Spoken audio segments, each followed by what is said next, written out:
Pas de bol, la butée d'embrayage s'est décrochée de son mécanisme.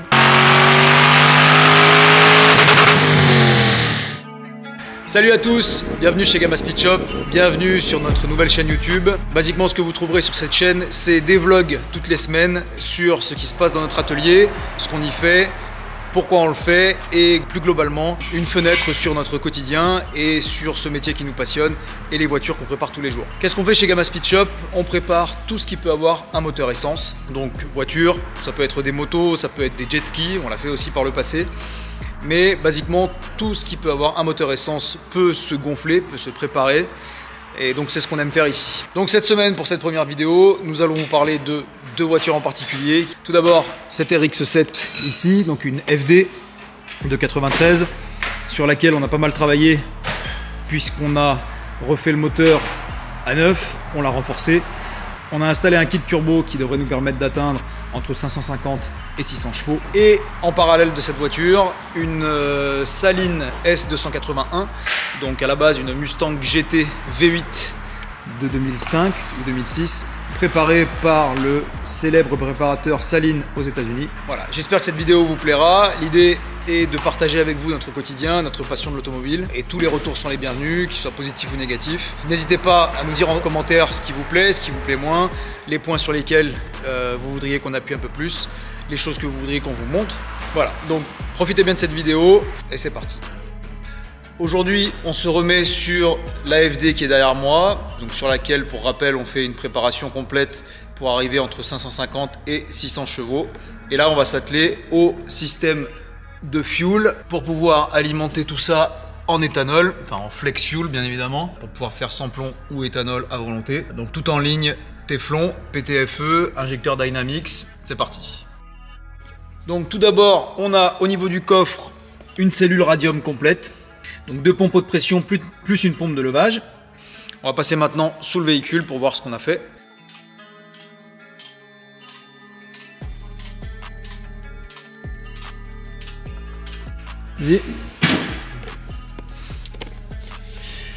Donc on passe maintenant dessous avec, donc comme je l'expliquais tout à l'heure, la ligne en AN8 allée en Teflon qui court tout le long de la voiture, avec bien évidemment des P-clips tout le long pour éviter que la ligne se balade et vienne frotter contre autre chose.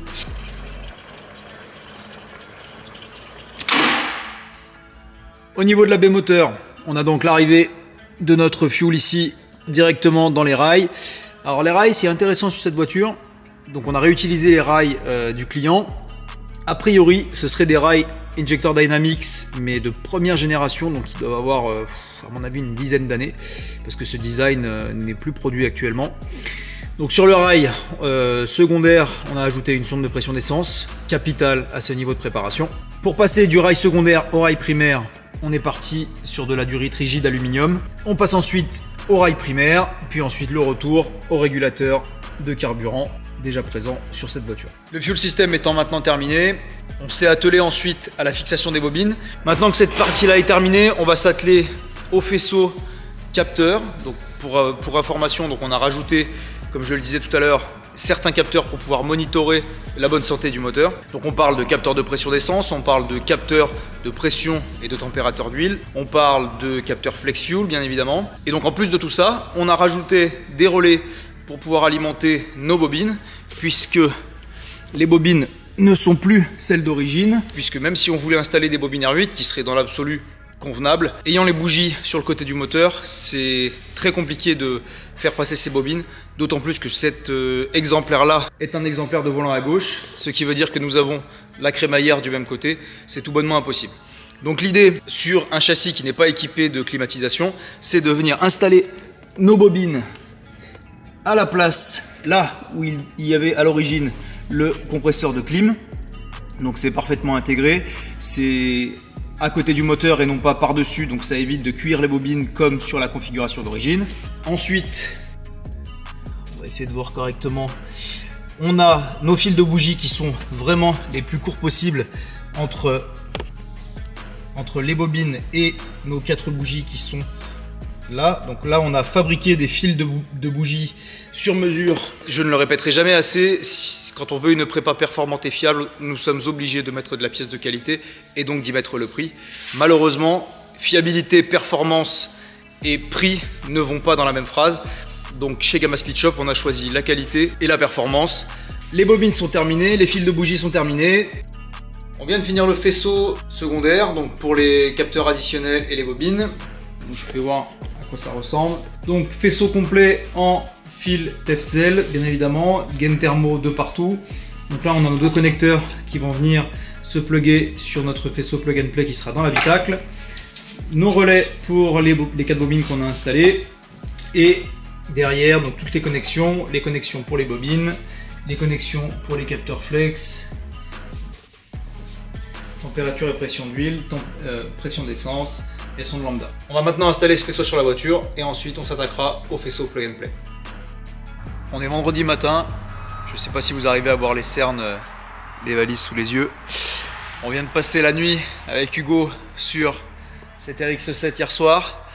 Elle doit partir d'ici 3 heures, 2 ou 3 heures en rodage pour 1000 km. Donc prépa complète, moteur complet, ouvert, refait, renforcé, kit turbo Borg-Warner EFR, tubulure sur mesure, ducting de radiateur, ducting d'intercooleur, bobine, fuel system, la totale. Donc là, on a fait le premier démarrage hier soir à 1 h du matin pour être sûr que tout se passait bien. Maintenant, on va faire la première chauffe, on va la laisser chauffer dehors, vérifier que tout est bon.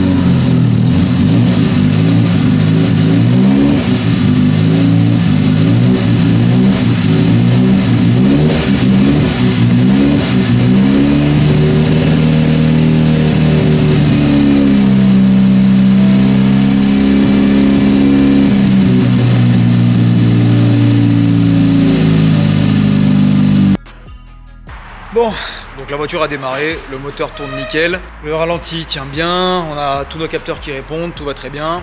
Malheureusement, une fois qu'on a démarré, on a essayé de passer la première et d'avancer. Pas de bol, la butée d'embrayage s'est décrochée de son mécanisme. Donc il a fallu tomber la boîte de dernière minute, on a remis ce mécanisme d'embrayage en place, on a remonté toute la boîte, donc là c'était bon, la boîte était bonne.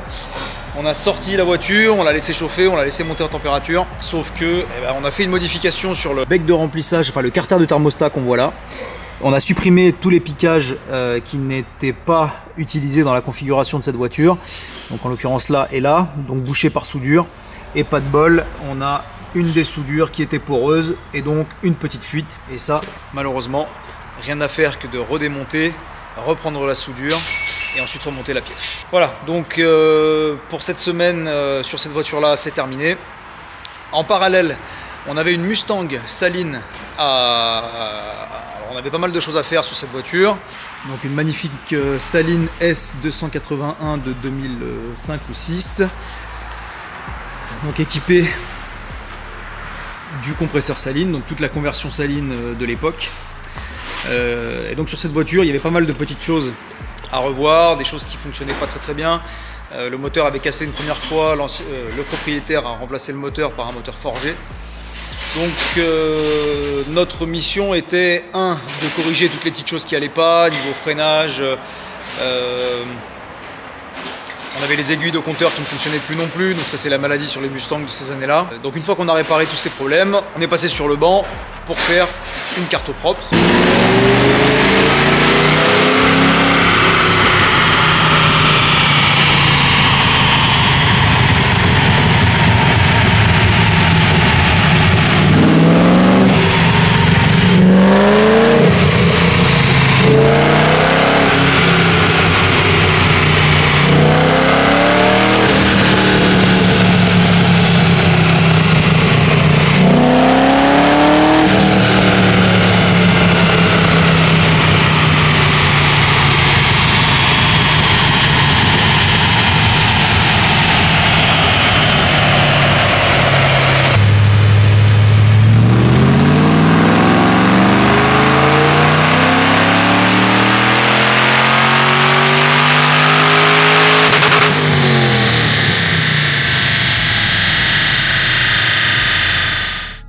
Donc la carto est maintenant terminée. On a sorti 462 chevaux et 634 newtons. Donc ce qui est très sympa dans un coupé sport, même un petit peu lourd. Voilà, donc la carto est terminée. On va pouvoir rendre cette voiture à son propriétaire et faire 1 € de plus. Voilà, j'espère que cette première vidéo vous a plu. Donc c'est la première d'une longue série. On va faire des vlogs toutes les semaines pour vous montrer un petit peu ce qu'on fait chez Gamma Speed Shop. Donc pour rappel, on est un atelier de préparation mécanique. Donc basiquement tout ce qui a un moteur essence, on peut le préparer. Donc que ce soit 4 cylindres, 6 cylindres, V6, V8, peu importe. Avec une petite spécialité bien évidemment dans les moteurs rotatifs. Donc ça c'est plus par passion hein, qu'on s'est penché sur ces moteurs-là, enfin que j'ai commencé à préparer ces moteurs il y a plus de 15 ans maintenant. Donc aujourd'hui on propose tout type de préparation sur ces moteurs-là, mais aussi encore une fois n'importe quel moteur essence. Voilà, donc la semaine prochaine on parlera un peu plus de cette Nissan Onevia qui est venue chez nous pour une carto, donc ça on aura le temps d'en parler. On a un joli bloc acier sur base LS qui devrait aller dans une certaine voiture dont on vous parlera plus tard. Pour l'instant on ne peut pas en parler, c'est encore un petit peu tôt. Et pas mal d'autres projets. Donc n'hésitez pas à vous abonner, à liker les vidéos, les partager si ça vous a plu, mettre en commentaire ce que vous voudriez voir. Pour l'instant voilà, on parle technique. Est-ce que c'est trop technique? Est-ce que c'est pas assez technique? À vous de nous dire pour les prochaines vidéos. Le but c'est de s'améliorer de semaine en semaine et de vous partager ce qu'on vit à l'atelier tous les jours chez Gamma Speed Shop. Un grand merci à tous de nous suivre, de nous supporter et je vous dis à la semaine prochaine. Ciao!